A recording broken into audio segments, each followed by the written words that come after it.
Yo, yo, yo, what's goody? Well, well. Happy Tuesday. How are you? Tuesday. I'm well. How are you doing? I'm feeling very volatile today, so anything can happen. Look, sometimes I'm high, sometimes I'm low, sometimes in the Okay, middle, that's real. I'm in the middle. Like we got this inner VIX going on internally. But no, all jokes aside, I'm good. I'm good. Like, look, somebody upset me. I'm gonna have to put this market into correction. It's okay. We got to put the room into correction. But no, what's up, everybody? I'm Mark Monroe, accompanied by my wonderful co-host, co-producer, and co-creator, and all things wonderfully galactic. Give it up for none other than Let me take a breath first. It's Jill and Joy. in the place to be. What does it, cousins, on this fine Tuesday evening? Tariff. Yes. I mean, today we just got March started, and March Madness it started with a bang. Yo, I'm here. A lot has been going on, so we just need to just get into it. But wait, before we get into it, I wish I had some confetti. Congratulations on launching the pilot of Group Chat. Y'all can tune in. I want you to share a little bit about it, but y'all can tune in on Mondays at 4:00, and you can hear from the fellas from all generations. But tell us a little bit more about Group Chat and like why you wanted to do it. Yeah, so the main premise behind the group chat is pretty much bringing individuals together from multi-generational, multi-different backgrounds. So, for example, let's just take if we discuss relationships, for example, you would have guys in the room that are single, you would have guys in the room that are newly married, you'd have guys in the room that have been married for X amount of time.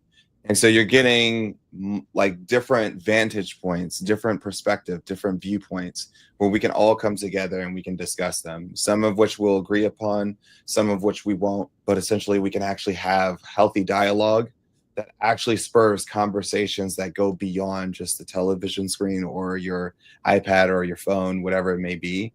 But essentially, just actually putting some good conversation out there into the universe. And one of the reasons why I did that was because like YouTube is filled with a lot of different stuff. And one of the things that I can't stand is like, where it's like, what does your information diet look like? And if the stuff that you're intaking is just garbage, then ultimately it's just not going to do you well.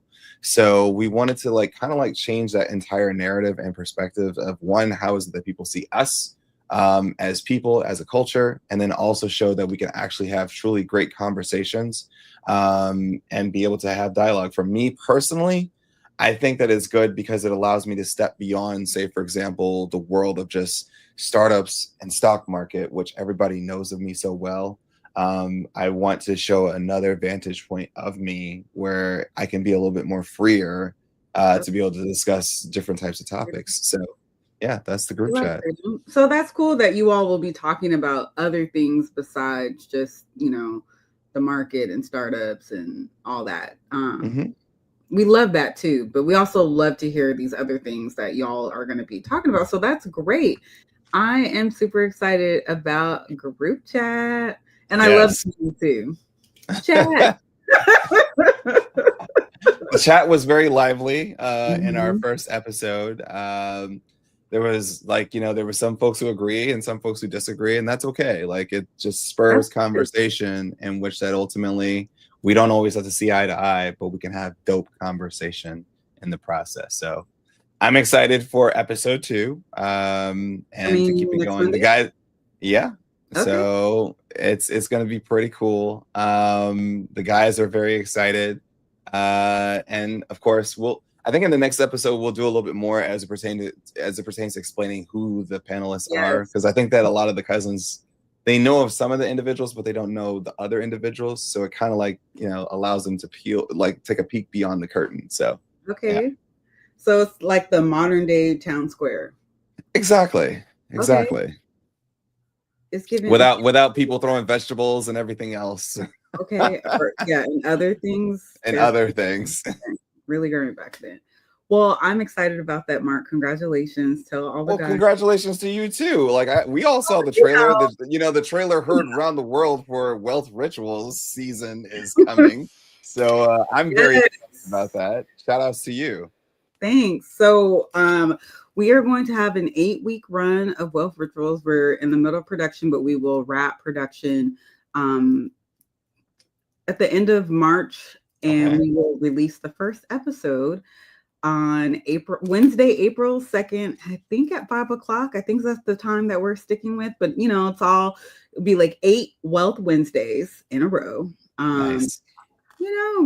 We're going deeper and discussing just some really good stuff. So I'm excited, to be back in the studio. We got a new set, we got a new crew. Like it's a production, and I know, right? You looking all fancy over there and everything and whatever. We're having a blast. Shout out to the union, where I started my global art journey.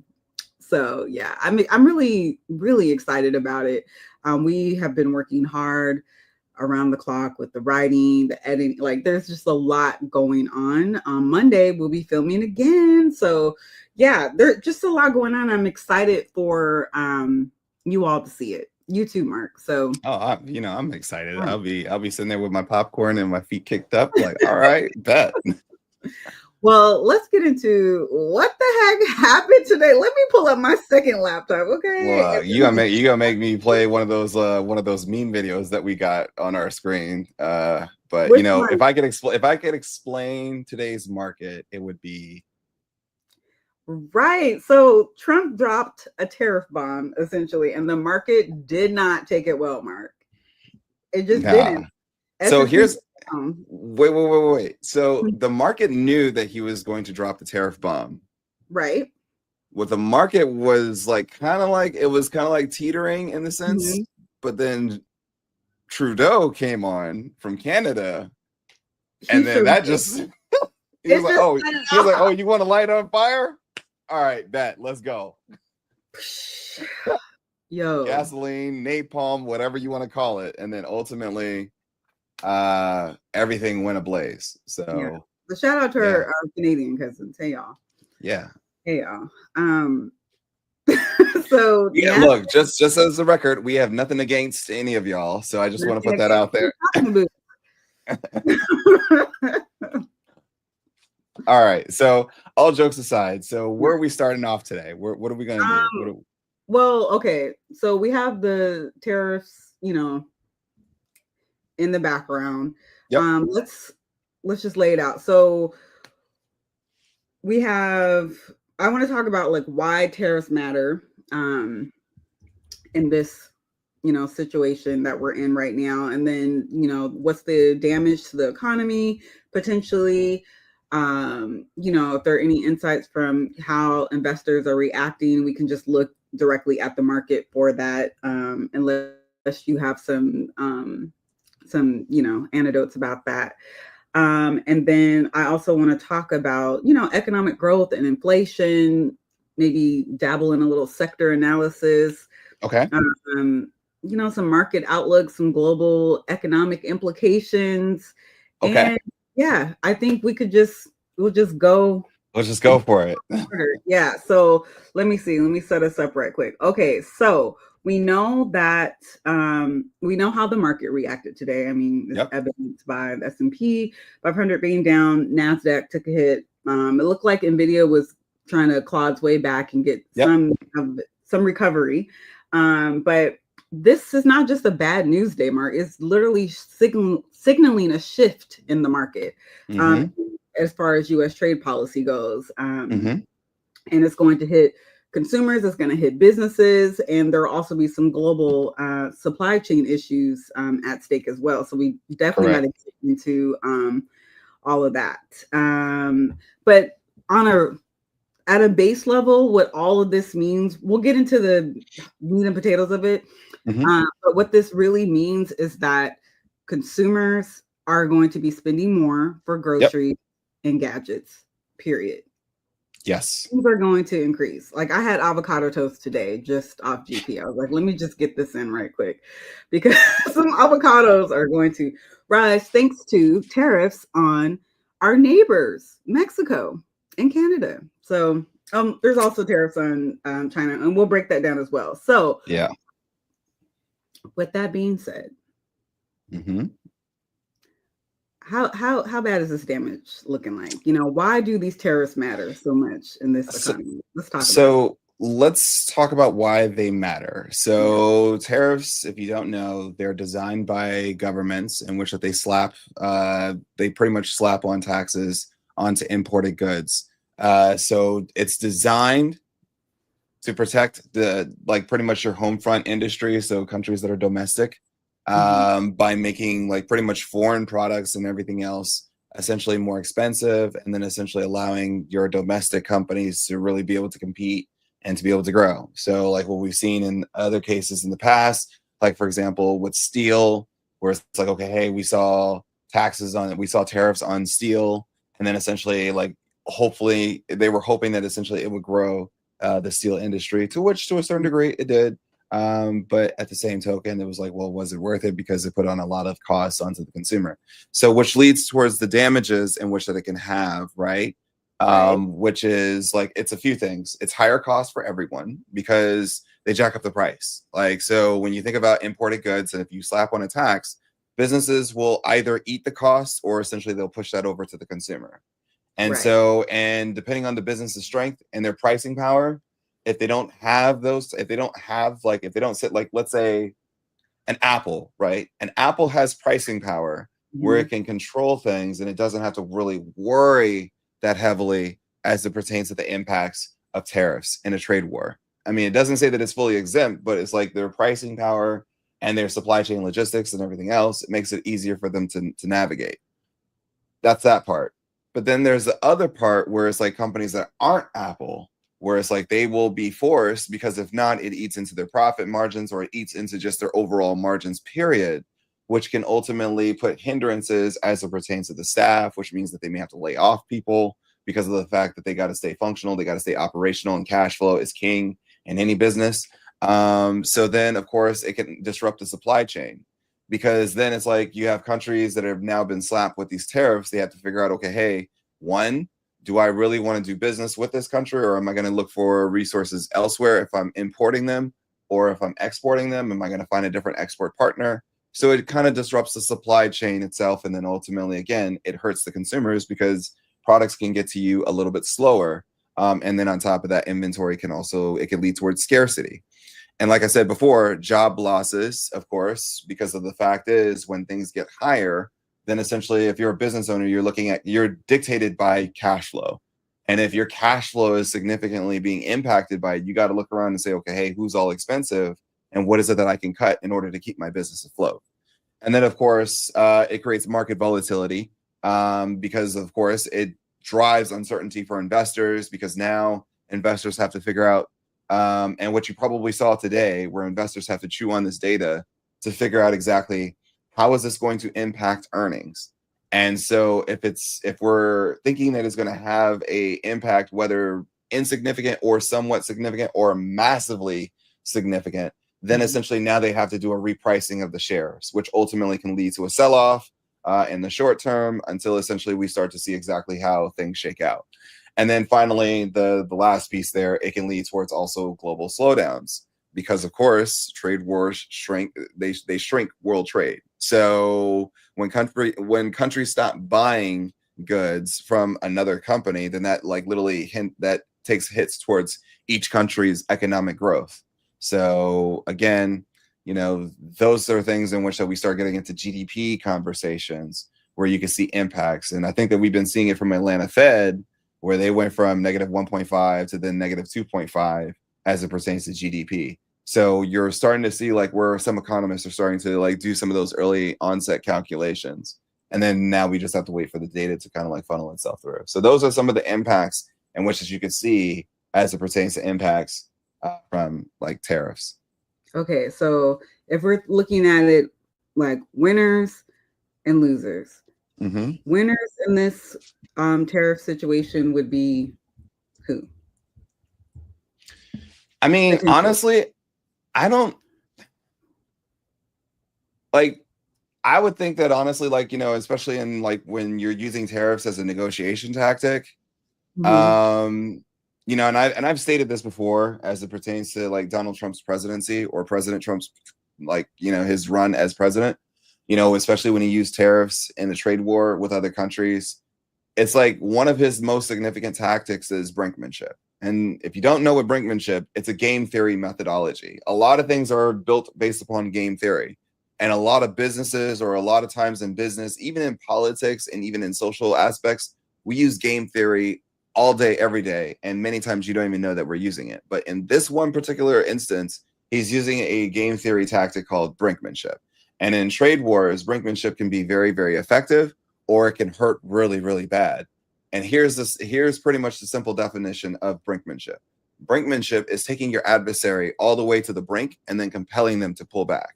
So what we've seen, say, for example, in past brinkmanship tactics from Donald Trump, like, for example, when he went up against China, quote unquote, flinched and then ultimately came back to the table to make a deal. And so thus therein, essentially, that's the definition. You took China all the way to the brink and then compelled them to pull back. Here's the problem with that. You're only as strong as the brink itself. So essentially, if a country calls your bluff, now either one of the two things are going to happen. You're going to have to either execute on it, so which means that you're going to have to stand on business, or you're going to have to fall back. And then ultimately, if you fall back, then that's ultimately looked at sometimes in a sign of weakness, or ultimately that your brinkmanship failed. And if your brinkmanship failed, then that gives the other side, your adversary, now a little bit more power and control over, say, for example, negotiations and everything else. So when we think about like who are the winners of it, I guess you could say, like, if we really had to place a winner on it, it could be some of the domestic companies if they're positioned to essentially be in a place of growth. If you think about it, like if we're talking about stock market wise, like when the stock market goes into this type of mode, then ultimately you're going to look towards defensive stocks. And we spoke about that a few weeks back where I said, okay, hey, Mag 7, if they're not loved as much, then you're going to look towards X industries to pay attention to as it pertains to getting a little bit more defensive, or they may look a little bit more attractive in the short term. And so those are some of the things. So like, for example, consumer staples start to look like winners. Also, like, unfortunately, the energy sector would have been considered a winner, but given in the sense that OPEC said that we're going to increase production, that goes out the window, because when you increase production, then that brings down the value of oil because of the fact that it's not scarce. It's more so in the sense that you're going to have a massive amount, so which drives down the price. So again, it's like, if I have to think about it, it's more so your defensive stocks. It's going to be like your consumer staples, and then of course your domestic companies that are also on the other side, in which that it helps their industries kind of recover or recoup what they lost in a trade war. But everybody else is ultimately losing, which is the massive majority. So that includes consumers, and it basically includes how every time we go through the checkout, we're going to be forking over a lot of money just because of how imports and things are now going to cost more. Yeah. So like, for example, one of the things that you're hearing is like, from Canada is that they're getting very specific as it pertains to where is it that they're targeting. So they're looking to target companies like Tesla. And so essentially, like, if they're increasing tariffs on steel and aluminum, then that's going to impact companies like Tesla directly, because that's where they get a vast portion of their sourcing to make vehicles. So which means that either Tesla is going to either eat that cost, either the government is going to give them subsidies or some type of credits to literally ease the pain, or Tesla is going to push that cost over to their consumer. My bet is it will probably be 9 times out of 10 pushed over to the consumer. Alrighty, so that hurts. All right, so let's talk about the economy. Like, let's talk about what kind of damage we're essentially looking at here from an economic slowdown, because the U.S. They're saying with economic growth, it could slow down to 1% in 2025. They're saying job losses could hit 359,000, and inflation might jump anywhere from 0.5% to 0.8%, which we already know Jerome is he's paying attention. And if we have the rate cuts, planned rate cuts, and now if we're dealing with increased inflation and the economy slowdown, he's going to be looking at that, maybe walking that back essentially. Yeah. So on the Jerome Powell side, it's like, you're kind of like looking at some kind of risk as it pertains to stagflation, where it pretty much you get this risk of like slow growth. So if there's no growth, but then at the same token, inflation is here, then we become very stagnant. And then households typically lose between about, I think it's like 1,000 to roughly 2,000 in purchasing power annually. That's just with the tariff costs alone. Let's see here. So in Jerome Powell's situation, he's going to be sitting back and looking at it from the standpoint of like, well, data says that essentially that inflation's here. It's either going to like, when we saw that inflation was running rampant and to get it under control, you essentially raise rates. Now, in some cases, you could cut rates, but you're not going to cut rates significantly because of the fact that this is something that you induced yourself. And it won't stop until essentially you come to some type of an agreement amongst countries. And so the Fed would probably just sit back and say, you know what, we're going to let the market do our work for us. So I think that honestly, people shouldn't really look to, the Federal Reserve to step in and save the day here on this one. I think the Federal Reserve will sit back and say, you know what, this is our mandate. This is what the data says. I wish I could help you, but honestly, there's nothing I can do here. In the short term, of course, you got your inflation spikes. Long term is more so like if this goes on beyond, let's say 6 months. So let's say that this goes beyond to 6 to 9 months from now, and we're still talking about this. Inflation could probably spike to about 4 to 5%. And so, yeah, it can get extremely, extremely sticky. Like stickier than a Tyler the Creator song.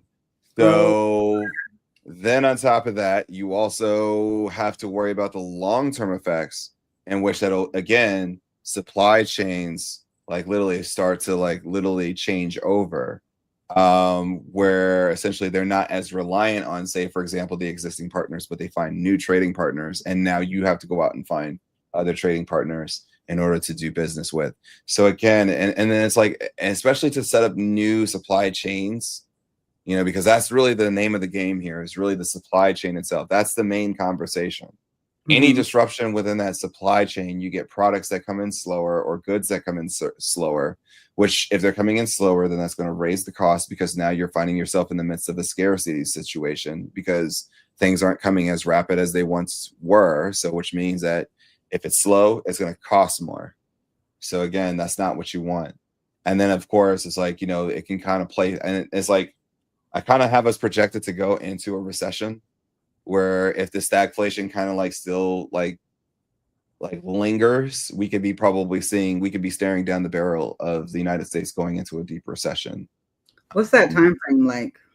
So remember during the summit, I actually had us slated to go into a recession starting in May.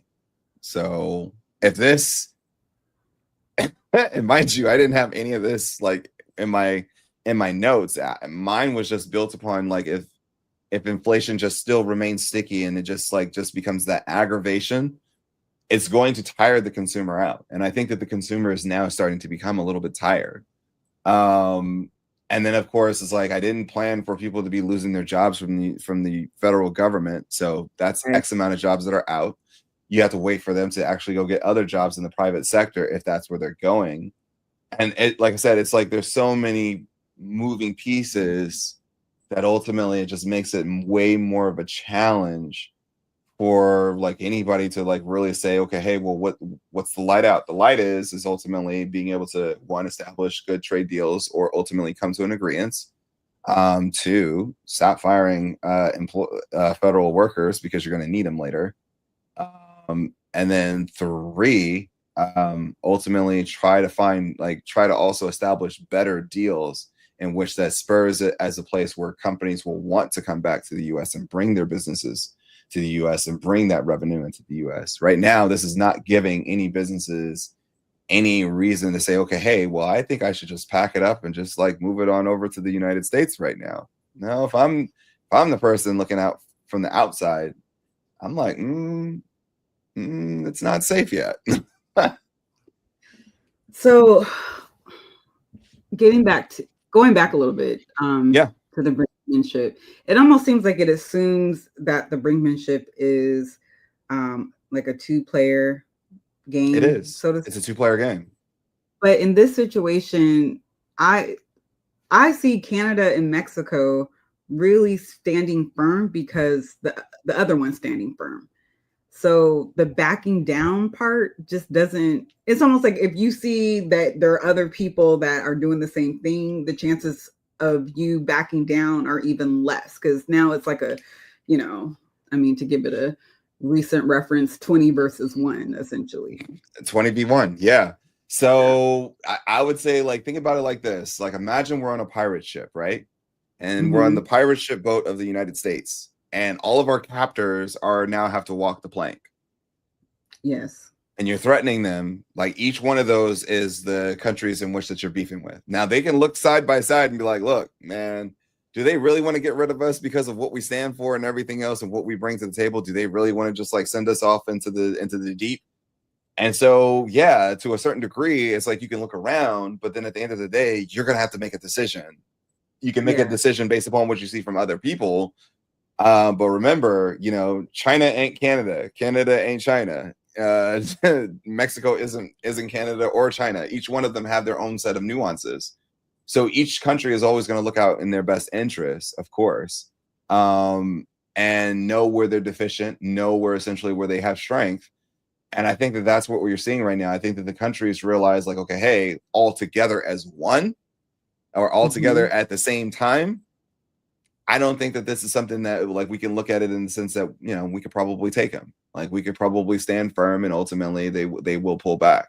And I think that what I'm seeing as it pertains to the most recent news, if it's true, that essentially that we might be hearing that they may be walking back on some of those tariffs that they've imposed on Canada and Mexico. Well, so we'll just have to stay tuned. we just have to stay tuned in days of the US. I know. What is it, in days of our economy? Like, seriously. Yeah. It is a whole soap opera. Yeah. Okay. So, you talked about some sector analysis as far as defensives and where tech is going, the Mag 7 and all that.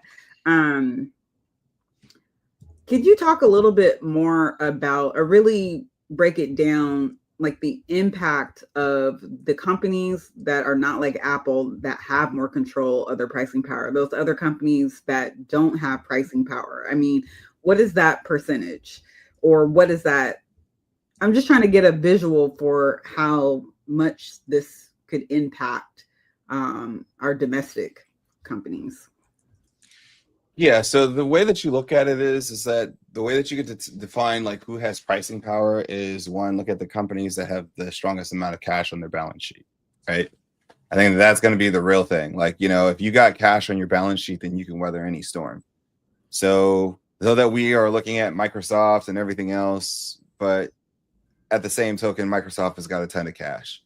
Any of the major tech companies, the reason why people look towards major tech companies is because technically they're actually the strongest. They run into issues just like anybody else does, but they have the most amount of cash that sits in stockpile, that essentially if they ever need to like literally do cash burn, they can do so without having to that can also supplement any of the hits that they can take, so they can weather storms better. Let's see here. I mean, if we're looking at companies with pricing power, I mean, you can look at companies, like I said, within the consumer staples, like companies like, ExxonMobil, energy company. You could look at Palo Alto Networks. They've got pricing power. You can look at Johnson & Johnson. You could look at like a lot of these are going to be like energy companies because they bring in a lot of cash over a period of time. And it's not like they're making massive amounts of like significant investments as it pertains to like, so they're just sitting there with cash and just returning it as a dividend. Okay. So those can be a place to be. Let's see, like the biggest things to look at is like one, who's tariff resistant or who can weather tariffs best. Again, pricing power evidence. So which means that, high gross margins. And then of course, like, where do they fit in the market? Of course, we're going to look at consumer staples and we're going to look at energy companies. You can kind of look at some places like healthcare also as places to hide. Industrials, depending on where you're at, where you fall, you can look at them too.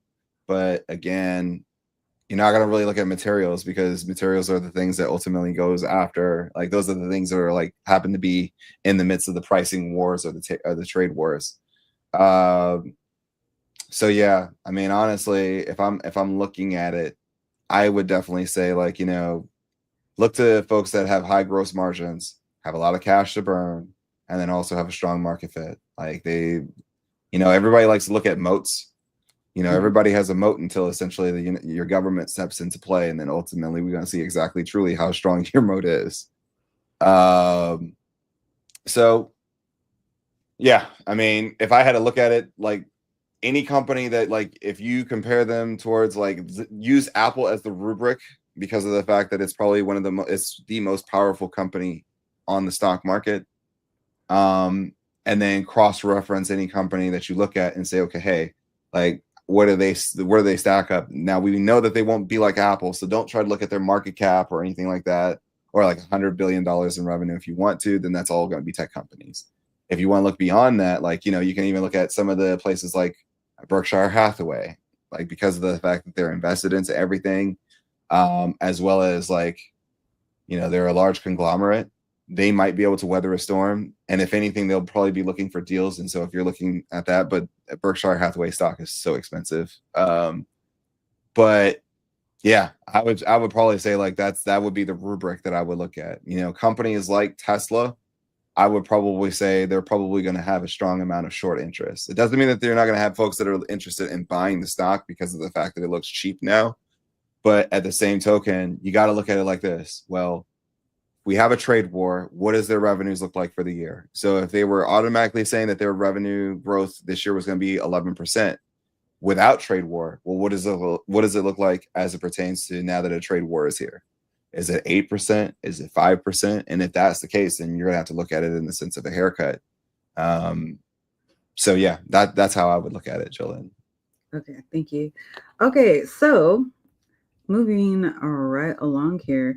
Oh, this is what I was thinking about earlier that I wanted to ask you. So we see all the headlines, we see all these things that are happening, but what is the story that's not being told? The story that's not being told, there's a few stories that are not being told. Okay. One, we're at the period of time right now where companies are now sitting down and talking to institutional money. Okay. Nobody's talking about that. Like, Morgan Stanley sitting down and having meetings with CEOs, CFOs, and all those other folks. All the major big players are doing that now. And so what does that mean? That means that essentially that a lot of those CFOs are going to have to sit down and answer some very tough questions. And based upon the answers that those investment banks or that those institutional holders hear, it's going to decide whether or not they're going to be cutting their position, changing their rating as it pertains to stock from hold or to buy or from buy to sell, market overweight, market weight, underweight. That's ultimately going to help them dictate as it pertains to what they see. A lot of them dictate it also based upon what I said earlier as it pertains to earnings growth. So to put it into perspective, Jolene, last year, the S&P 500 earnings growth grew at 18%. So what does that look like in today's 2025? Will earnings growth be the same, or are we looking for earnings growth to slow down? And if it's going to slow down, are we talking about earnings growth still being the double digits, or are we seeing earnings growth slow down into the single digits? Those are going to have very significant effects, and those are the types of conversations that everybody's having. Also, here's another thing. NVIDIA is actually being bought up significantly, even though that you saw the stock was selling off. You definitely have been seeing that, like, okay, hey, with all this amount of volume, if everybody was so bearish on the stock, Nvidia would be probably sub 100 or at 100 right now. So that lets you know that there's a large inflow of folks out there that are sitting there and buying up the stock at the same time that there are folks that are selling off the stock. The other parts of and other related stocks also. Another conversation that nobody's talking about is, you know, the number one stalwart in the market has kind of like been coming out of a correction. It's kind of like sitting at that midpoint. That's Apple. So why didn't Apple participate in the large sell-off today? That's a massive question. Is it just because of the fact that people ran to safety and they just, you know, using Apple as a place of safety? Or is it the fact that because of the fact that they're just so strong in this market, you know, where they were once considered weak in the AI argument, you know, like they say, Apple's not the stock that you trade, it's the stock that you hold.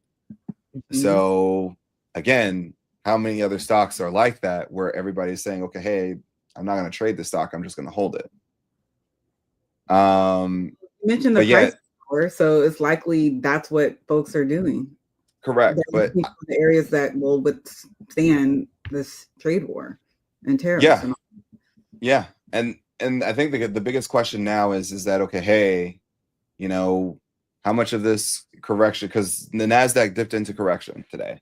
It literally went into correction today. So is it just like, okay, hey, we dipped into correction and then we're just going to rebound? Or are we going to come back and retest that?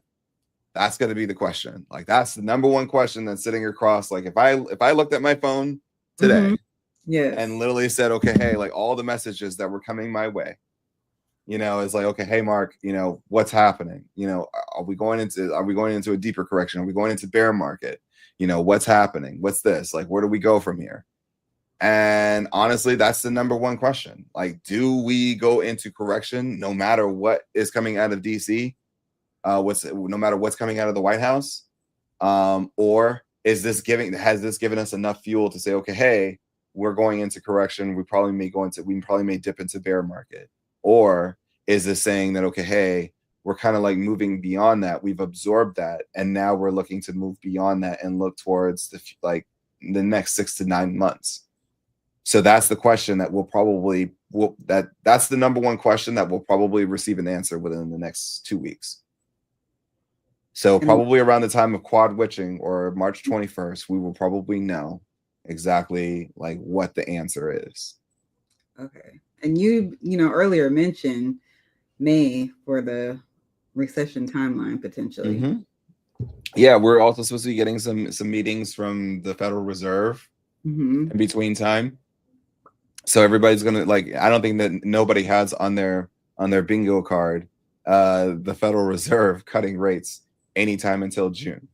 So now everything has shifted back to June, where the Federal Reserve actually makes a move. So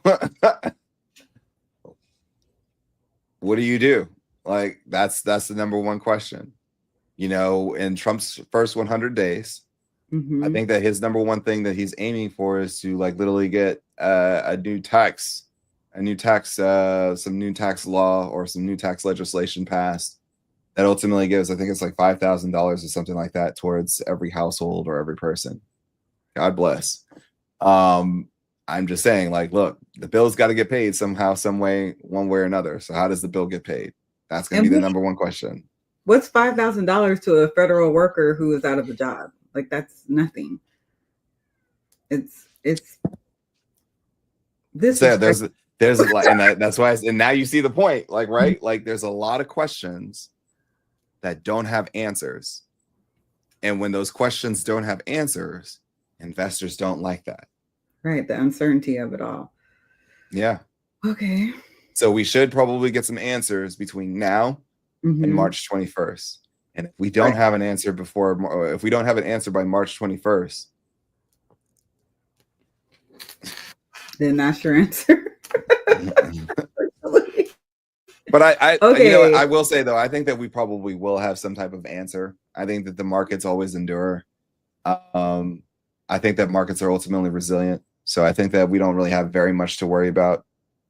But yeah, I mean, it could cause some trouble. Yeah, panic is not the name of the game right now. No, it's not.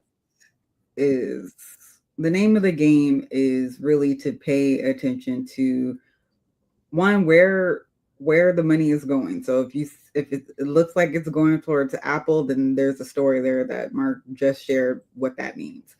If it's going into more defensive areas, then that would indicate that we are preparing for recession. Um, Anything else?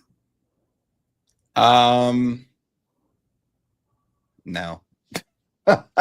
Pricing, like I said, pricing power will be the name of the game. Okay. It'll be the thing that literally dictates everything. Yeah, who has the most amount of pricing power? And that's where everybody's going to be looking to for strength.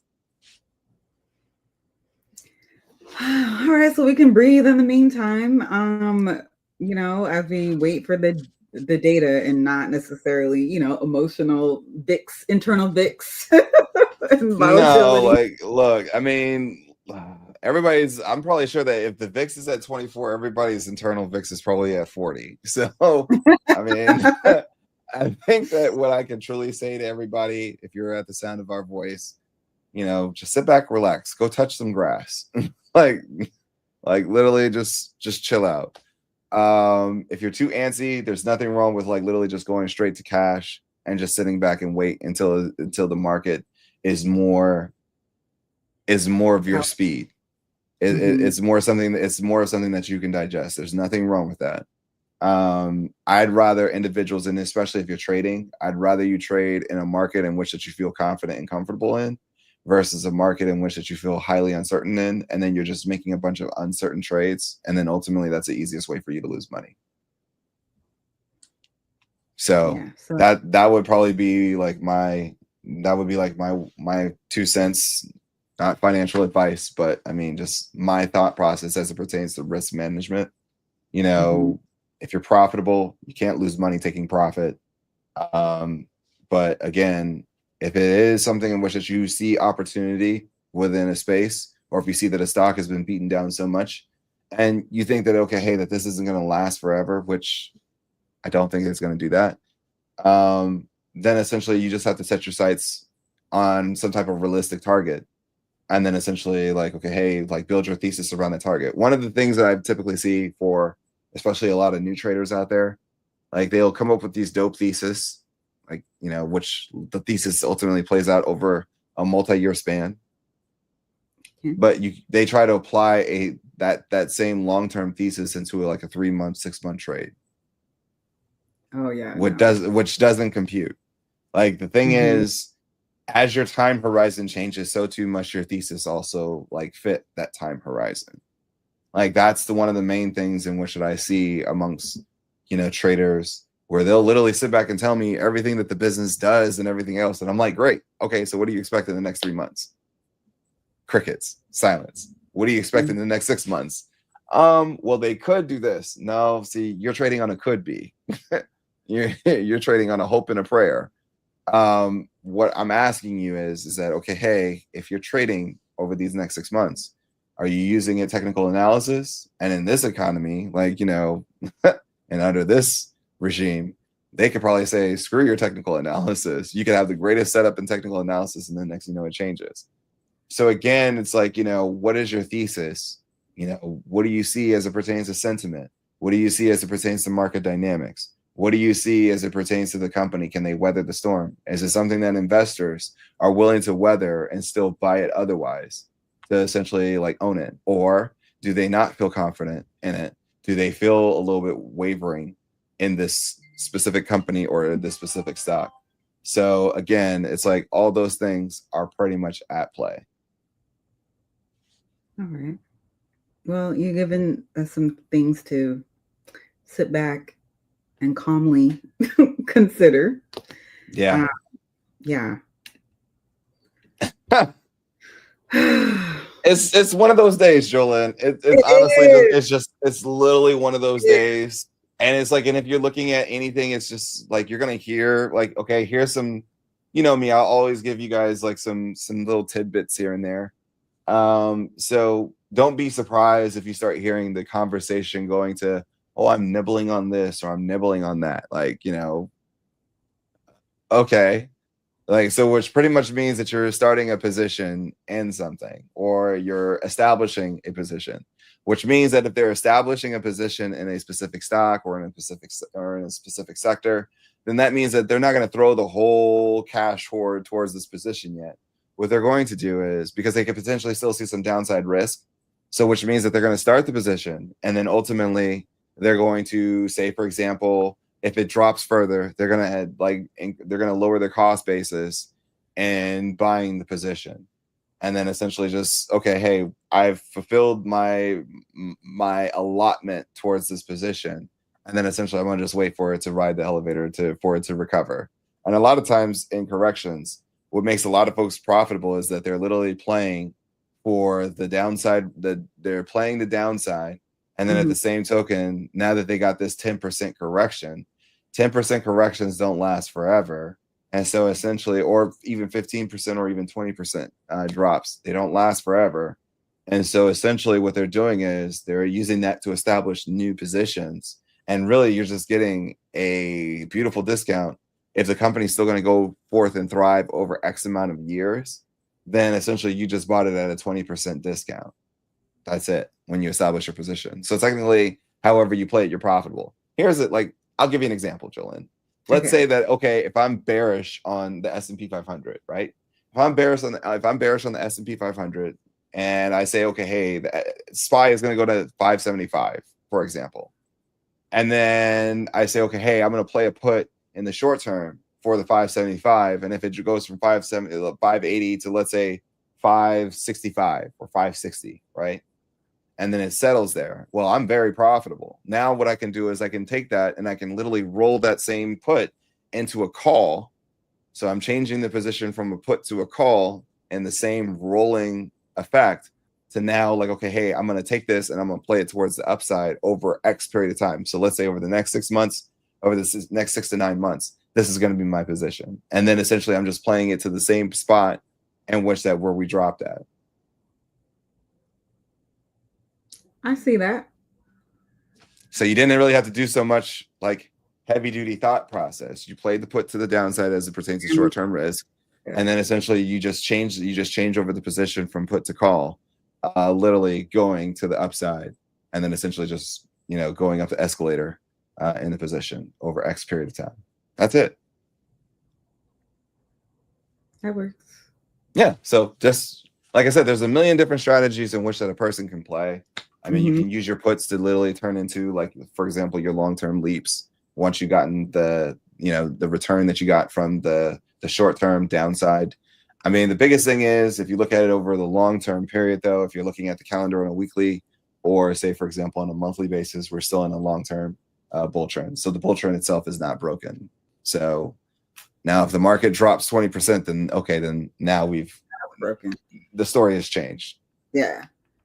But that is the zooming out is important to get that perspective, because right now it really does seem like, what the heck is going on? But we like zoom out and get a good lay of the land. We can see the truth of what's really happening.